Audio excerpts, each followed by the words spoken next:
باتوں باتوں میں ایک دوست ذکر کر رہے تھے کہ رزق حلال اور رزق حرام میں کیا فرق ہے۔ یہ ایک بڑا ہی وسیع ٹاپک ہے۔ ویسے تو اب آج کل لوگ اس ٹاپک پہ بات کرنے والے کو بے وقوفی سمجھتے ہیں، کیونکہ جو کر رہا ہے انہوں نے مختلف طرح کی ترجیحات اور تعویلیں کڑی ہوئی ہوتی ہیں اپنے غلط کو صحیح قرار دینے کے لیے۔ لیکن انسانی عقل اور شعور بڑا کمپلیکس چیز ہے۔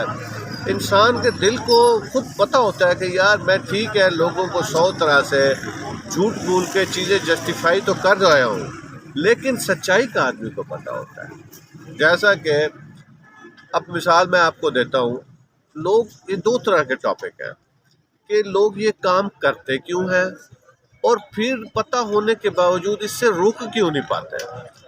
کرتے کیوں ہیں جناب؟ جس وقت آپ سو کالڈ فیک سٹیٹس کو میں پھنستے ہیں، آپ کی فیملی کی پھر ناجائز خواہشات شروع ہوتی ہیں۔ مثلا دیکھیں، اگر میرے ریسورسز اس طرح کے ہیں کہ میں برانڈڈ سوٹ نہیں پہن سکتا، تو مجھے اس کی طرف جانا بھی نہیں چاہیے۔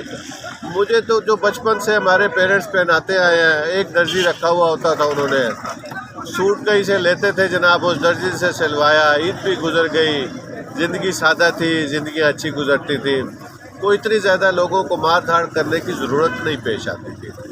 اب جب آپ نے سوچا ہوا کہ میں نے 8,000 10,000 سے کم برانڈ کا سوٹ، 10,000 سے کم کا سوٹ نہ ہم نے خود پہننا ہے، پھر وہی خواہشات ہیں، بچوں نے بھی کہنا ہے جناب ہم نے بھی برانڈ کا سوٹ لینا ہے، پھر اللہ حاضل قیاس آپ کی باقی جو فیملی فیمیل ممبرز ہیں، ظاہری بات ہے ان کا تو فیشن کا زیادہ مسئلہ ہوتا ہے، انہوں نے بھی جناب اسی لحاظ سے سوٹ لینا ہے۔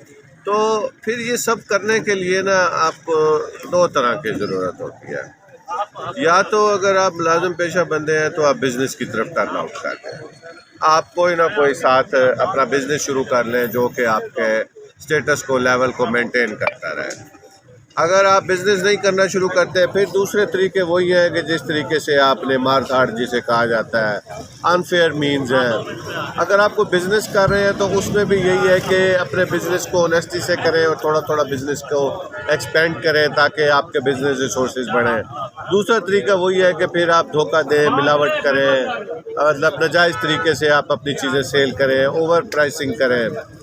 اچھا، اب یہ تو سارا سچویشن ہو گئی کہ آپ نے کس طرح سے جو کام کرنا ہے، اپنی سو کالڈ برانڈنگ بڑھائی ہوئی ہے اس کو کس طرح سے کور اپ کرنا ہے۔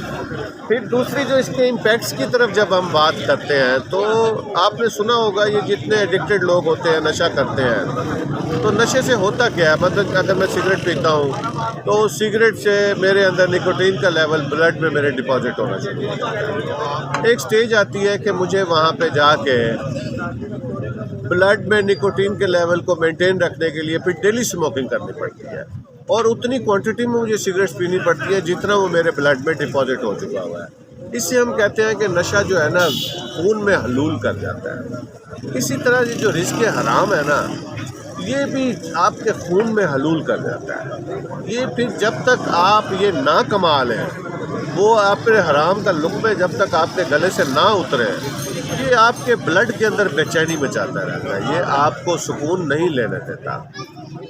آپ اکثر لوگوں کو سوچتے ہوں گے کہ یار میں چھوڑنا تو چاہتا ہوں لیکن یار بہت مشکل پیش آ رہی ہے۔ آپ یقین کریں، اگر آپ کسی ایسے انفیئر مینز کے راستے پہ ٹریول کرتے رہے ہیں اور آپ اس سے واپس آنا چاہتے ہیں تو بہت بڑا جہاد کرنا پڑتا ہے۔ آپ کو اپنے ساری آسائشات کرٹیل کرنی پڑتی ہیں۔ مثلا اگر آپ پہلے کار یوز کر رہے تھے تو اب آپ کو کار سے اپنے بائک کے اوپر آنا پڑ جاتا ہے۔ آپ جو پہلے برانڈز کے 20-20 ہزار کے سوٹ یوٹیلائز کر رہے تھے، اب آپ کو جناب 2500 روپے والے سوٹ کے اوپر سوئچ اوور کرنا پڑتا ہے۔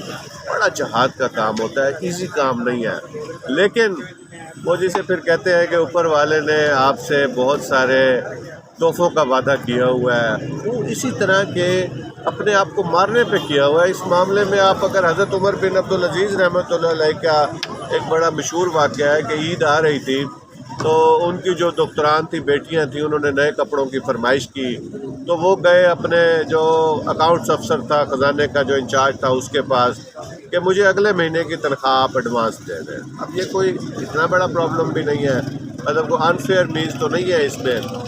وہ بھی آگے انہی کا جناب اکاؤنٹس افسر تھا، اس نے کہا جی میں آپ کو دے تو دوں لیکن کیا آپ مجھے اس چیز کی گارنٹی دیتے ہیں کہ آپ 1 مہینے تک زندہ رہیں گے اگلی تنخواہ کے آنے تک؟ تو پھر اس طرح کی چیزیں، یہ وہی عمر بن عبدالعزیز ہے جن کے کئی اونٹوں کے اوپر جناب سوٹ لد کے آتے تھے، خوشبوئیں دنیا کے ہر کونے کی ان کے پاس ہوا کرتی تھی۔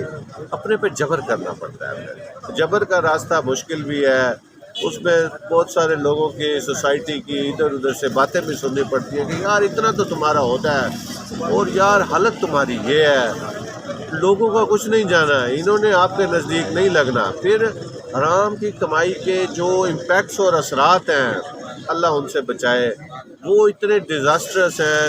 میں نے جو یہ دیکھا ہے کہ کوئی کسی بہت سویئر انٹینس بیماری کا شکار ہو جاتا ہے، کسی کی اولاد بگڑ جاتی ہے، کسی کے کوئی اور نقصانات شروع ہو جاتے ہیں۔ تو دیکھیں میں ایک اور بھی مثال دیتا ہوتا ہوں، اگر فرض کریں یہ میرے سامنے چائے کا کپ پڑا ہوا ہے، اس میں مکھی بھی اگر گر گئی ہے، مکھی کو ڈبو کے باہر پھینکنے کے بعد چائے کا کپ میں پی سکتا ہوں، کوئی پرابلم نہیں ہے، لیکن ہم نہیں پیتے۔ ہم کہتے ہیں جی نہیں اب نہیں اس کو پینے کا دل کر رہا، لیکن جس کو اوپر والا ڈکلیئر کیا ہوا ہے کہ یہ حرام ہے، یہ تم نے نہیں کھانا، وہ ہم کھاتے جا رہے ہیں، اس سے ہم رکنے کا نام نہیں لے رہے۔ یقین ختم ہو گیا نا میرے دوستوں، مسلمانوں والے نام ہی رہ گئے ہیں، بس چیزوں کا یقین ختم ہو گیا ہے۔ تو میری آپ سب کے لیے دعا ہے، اپنے لیے بھی دعا ہے، اللہ ہمیں سادگی کی زندگی عطا فرمائے اور رزق حلال کمانے، کھانے اور اولاد کو کھلانے کی توفیق عطا فرمائے۔ خوش رہیں، آباد رہیں، بہت شکریہ۔